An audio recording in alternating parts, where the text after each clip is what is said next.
now we know it's confirmed that this virus was made in laboratory as a bioweapon. I have to ask you, because I heard from lots of people that vaccines, exactly this gene therapy, is also bioweapon. We're still facing that they are recommending in Croatia even for the pregnant women.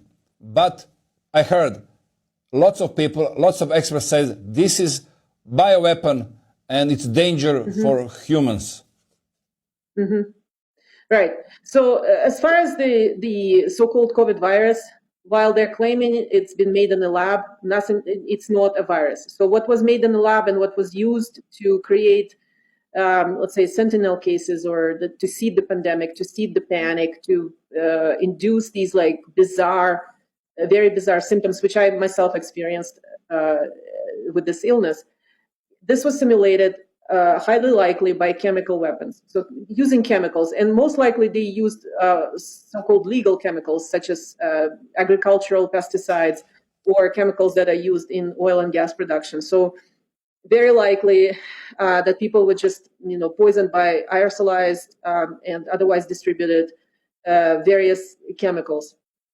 That's why you see these patterns all over the world where and a bunch of people published on this. The illness largely wasn't deadly; it was treatable. The symptoms, a lot of the symptoms, had nothing to do with respiratory viruses. So, for example, this completely bizarre loss of taste and smell, it's not a respiratory virus; it's a neurotoxin. Respiratory viruses do not cause this. The kind of when you can't smell the food and it's not congestion at all. It's just your olfactory nerves are affected, and that's because you've inhaled some kind of a chemical, a neurotoxin. At the same time, I also had a lot of reports from people who said, they were so sick their hair was falling out. And that was a pretty common symptom. It was reported to me numerous times. Again, it's insane to say that this is a respiratory virus that caused hair to fall out. It's intoxication by a toxic chemical that will cause that. That's why, for example, chemotherapy patients' hair falls out because they're poisoned by a toxic chemical cocktail. So that's why I'm saying whatever was the COVID virus wasn't a virus. It was use of different chemicals on unsuspecting population. It's not possible to make gain-of-function viruses in the lab such that they would spread all over the world. As I said, the applications of biological weapons happened in the past, and they're always localized. They always self-extinguish. The biological materials denature very quickly when exposed to air, water, elements, sunlight. They don't travel at all. And if there is any sort of intoxication with them, those people may be sick, but they don't. It doesn't transmit. Nothing transmits human to human. And when they were doing, for example, the pharmaceutical companies claiming to do research on this COVID virus, like Pfizer's own documentation shows that when they made the virus per that GenBank sequence that everybody got access to, so they synthesized it in their lab to do animal studies for their vaccine products. And when they ran the experiments with this virus that they made per specification, per GenBank sequence, none of their animals got ill. So they sprayed them directly into the throats with the virus preparation. And the monkeys are supposed to have the same exact ACE2 receptors as humans. That's why the monkeys were used in the study. And monkeys did not get sick. Because, as I said, you can't make a gain-of-function virus. Then what was this illness? We were facing that we had it was chemical poisoning. Chemical poisoning. Okay. So and this is also discussed by the Department of Defense people, affiliated people such as James Giordano, who is a neuroscientist, and he works for DARPA, and he's a professor, and he teaches at West Point Academy, for example. There are a bunch of his lectures online on YouTube, and you can see them. And he, in some of his lectures, and I published on that, and I have the clips, some of his lectures, he explains how to fake pandemics with this exact method. He says we go and we distribute a chemical, a drug, to elicit unusual symptoms, especially with like the central nervous system involvement, because people freak out and the symptoms are very weird and unusual, and you can convince them that this is a novel gain of function virus. And then he says, well, we just need to seed some so-called sentinel cases so that the media panic can be created and started. And then from then on, people just, in a panic. And as you remember, all the media was doing throughout is promoting the panic and fear and uncertainty. And he says, from then on, we have a whole bunch of hypochondriacs who will run to the hospital at the first sniffle.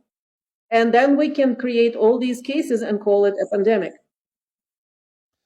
So that's how they did it. Yeah. What was the main motivation? I heard that money was the main motivation, but I don't think so. That's only money. There has to be some other purpose.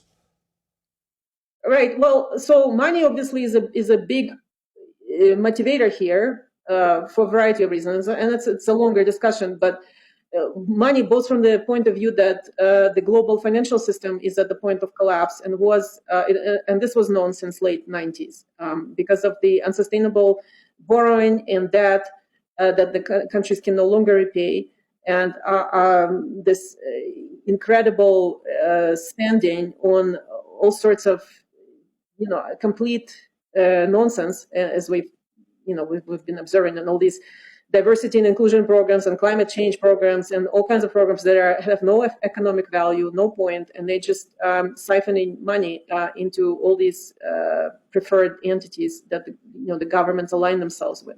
So that's one of it. Obviously, as I said, there was a humongous amount of investment, trillions of dollars made both into the mRNA platforms and into the pandemic preparedness infrastructure. So in all the countries involved in this, they put on their books the set of laws to deal with the pandemic emergencies, which again, that wasn't in place even in the early 90s. And for example, U.S. Constitution never envisioned a public health matter as a national emergency on which you can justify suspending the Constitution and introducing military law. So that wasn't part of the Constitution. It wasn't until they decided after 9/11 and anthrax letters that this is what they're going to be doing. In addition to Patriot Act, they started also putting on the books all these Project BioShield and the PrEP Act, which was introduced in 2005. And then building on all this pandemic preparedness infrastructure, different agencies. For example, BARDA was created, another agency dealing with the distribution and management of countermeasures. DARPA got a lot of funding. So a lot of these structures we can observe being built throughout early 2000s up until 2020. And this has gone on in all countries. So obviously they were preparing for this for a long time. And now we have all this investment, these trillions of dollars of investment poured into this area of pandemics, which is totally fake. They don't exist. So what do? Well, they create one, they announce one, and they run with it.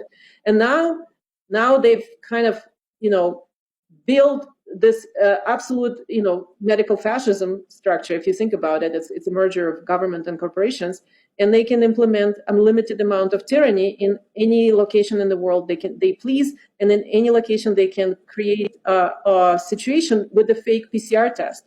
Just like they've been doing with avian flu now and culling the chickens. I don't know if you've heard these stories, like in the United States, they've culled hundreds of millions of chickens. In Canada, based on a fake PCR test. And they say, this is an avian flu virus. And so we need now, chickens are not sick. But because you have this fake PCR test, now you can go and kill them all. Yeah. And that's why now we have increasement of price for eggs with 100 times. Yeah. Uh-huh. That means that's what they've done. They want to produce a lack of food. Yeah. Yes, they want to. So next, they know that they can't pull off another human pandemic like they've done with COVID, because a lot of people are awake now. A lot of people recognize what's going on, that this is just a bunch of lies. So they're going after the food supply. Again, based on these absolute nonsense, these PCR tests, which are not diagnostic, not validated. Also, the way this is done is completely criminal in my opinion. They just come into the property, the farmers, and they just destroy their livestock.